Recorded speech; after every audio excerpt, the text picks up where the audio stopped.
lanjutannya kebebasan. Kenapa sih ada yang tidak terjangkau?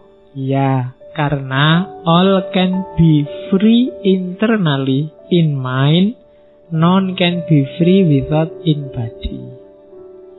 Kita itu akal sih bisa bebas, cuma mewujudkan isinya akal itu tidak bebas. Kamu mikir apa saja kan bisa, boleh. Tidak ada sanksinya malah. Satu-satunya yang bisa bebas murni itu kan cuma mikir, akal. Cuma mewujudkan pikiran itu tidak bebas. Kita sudah terikat. Kamu mikir seandainya aku bisa terbang, ya bisa di pikiran. Tapi kalau mau diwujudkan, kamu harus punya uang dulu terus naik pesawat. Tidak bebas. Kalau nggak punya uang, ya tidak bisa kamu bisa terbang. Ya kamu loncat dari atas gunung, ya terbang sebentar. Terus wassalam. Ya kan? Can be free, kita nggak bebas. Kalau mau diwujudkan tidak bebas sudah. Pak, saya pengen jadi presiden, bebas. Begitu ingin mewujudkan, itu baru tidak bebas. Macam-macam sudah halangannya, nggak sesederhana mikir. Makanya dulu pernah saya bilang, kebebasan yang sejati bisa dalam pikiran. Dalam hidup sehari-hari, halangannya banyak. Macam-macam, in body. Menginginkan itu kan dalam pikiran.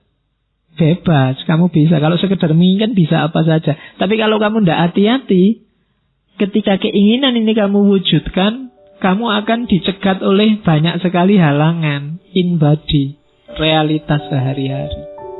Jadi rumusnya di situ. Itulah kenapa biar kamu nggak kecewa, aturlah keinginanmu. Biar nggak terlalu banyak kecewa. Jadi cita-citamu apa sih? Keinginanmu apa sih? Sesuaikan dengan kondisimu.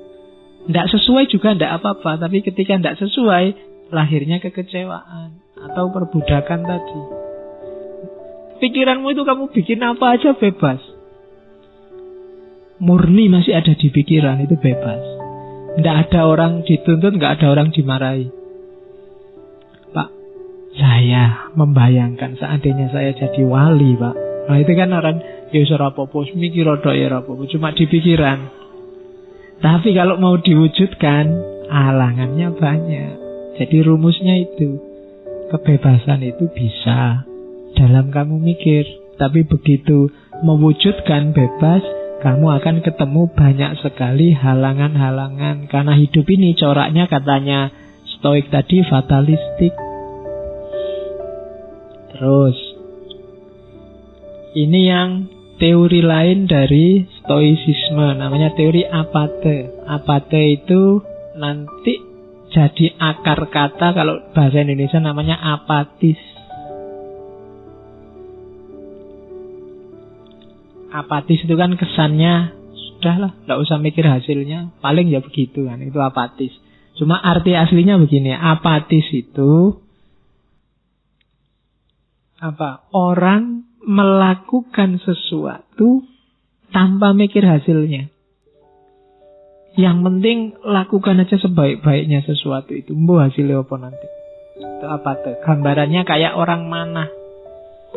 Orang mana yang ndak mikir panahku nanti hasilnya kayak gimana, mikirnya gimana caraku manah paling baik. Itu apa tuh? Aku ndak tahu besok IP ku bisa 4 apa ndak. Yang penting aku belajar sekuatku. Itu apa tuh?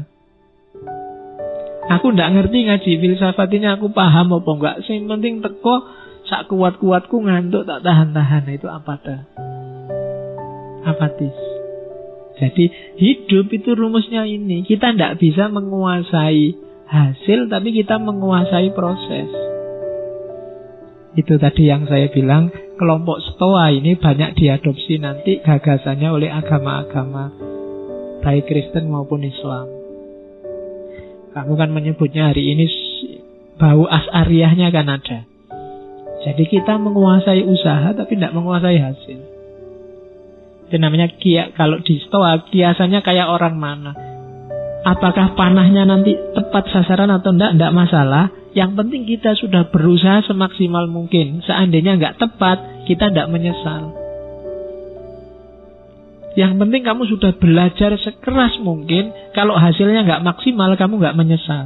Tapi kalau kamu enggak belajar sekeras mungkin, hasilnya kok enggak maksimal, kamu pasti menyesal. Karena, tadi mbok aku serius dikit.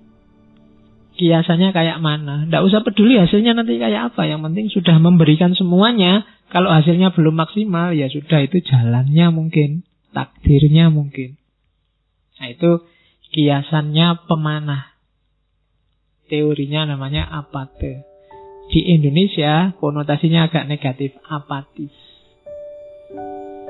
Apatis itu kalau di Indonesia kan, alah, paling-paling begitu hasilnya kan gitu. Tapi maksud awalnya tidak begitu. Maksud awalnya itu, lakukanlah sesuatu yang tadi berada dalam jangkauanmu, dalam kontrolmu, semaksimal mungkin. Hasilnya apa? Wallahu a'lam. Kalau di agama kan Allah itu kan tidak menghisap hasilnya, tapi menghisap prosesnya. Sejauh mana usahamu mendekati dia, itu nanti yang dihisap. Sukses apa enggak, wallahu a'lam juga. Wong kita memang kuatnya, yang kita kuasai cuma proses. Jadi, baik, buruk, menyesal, tidak menyesal, itu tergantung berapa persen usaha yang diberikan. Ini teori yang lain, kelanjutannya. Kita ini pakai lagunya Ahmad Albar ya. Dunia ini panggung sandiwara. Sutradaranya bukan kita. Kita ini hanya aktor yang dikasih peran tertentu yang kita tidak milih. Maka tugas kita bukan bantah sutradara. Karena kita ini bagian kecil dari mesin besar.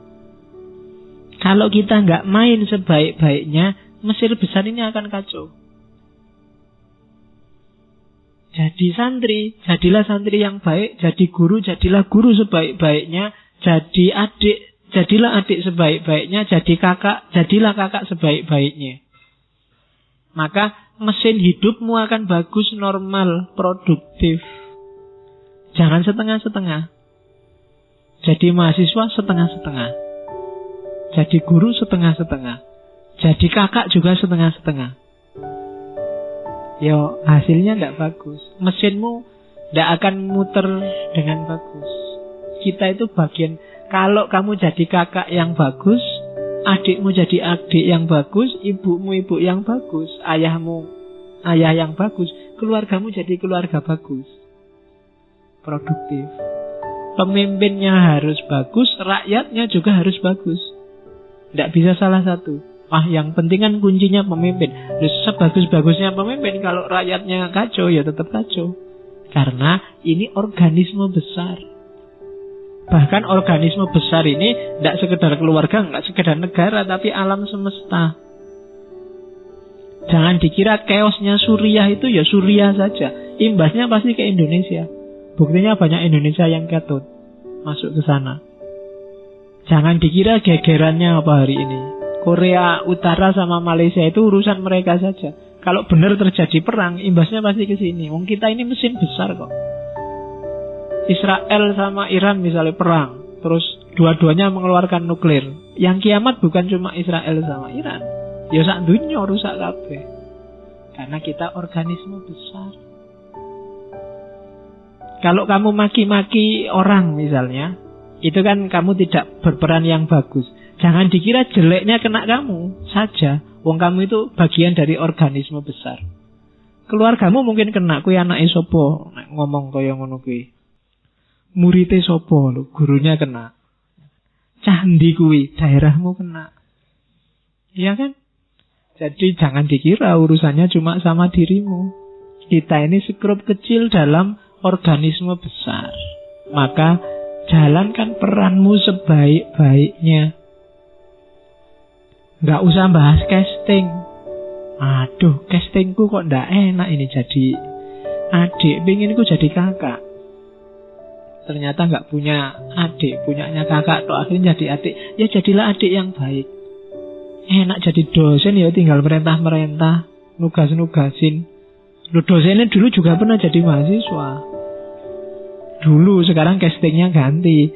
Maka castingmu sekarang baru jadi mahasiswa. Perankan sebaik-baiknya. Biar nanti sama sutradaranya kamu diganti casting yang enak. Kalau jadi mahasiswa nggak becus, yo casting selanjutnya kan yo logos tadi loh, ada logikanya, ada hukumnya. Jadi, we are actors playing roles we do not choose, and our duty is to play them as best we can, knowing that our fate is part of much larger order. Jadi kita ini skru kecil dalam mesin besar. Mesin besar itu murnya satu copot aja ya sudah wassalam. Semuanya ikut kanco. Terus, oke, ini rumus terakhirnya, realistis. Jangan berusaha agar segalanya terjadi seperti yang engkau inginkan, namun inginkanlah agar segalanya terjadi seperti yang seharusnya terjadi. Jadi inginkan yang seharusnya, bukan inginkan sesuai keinginanmu. Bukan mengusahakan sesuai keinginanmu. Jadi saya pinginnya sih nggak belajar Pak, tapi nilaiku bagus. Nah itu karepmu lah ngono kuwi. Itu loh. Sunnatullahnya kalau pingin nilai bagus, belajar. Jadi berusahalah agar yang kamu inginkan itu yang seharusnya terjadi. Hidupmu lebih damai. Hidupmu akan tenang. Kalau yang kamu inginkan jadi basisnya bukan keinginanmu tapi realitasnya, itulah yang namanya realistis. Ya saya realistis saja Pak. Kalau jadi miliuner mungkin tidak bisa. Jutawan mungkin bisa lah kalau besok. Kira-kira kerjaan saya ini, itu namanya realistis.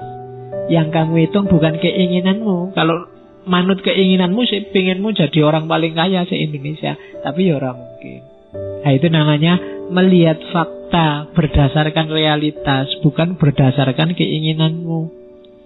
Itu namanya realistis. Kuncinya hidup tenang itu hidup yang realistis.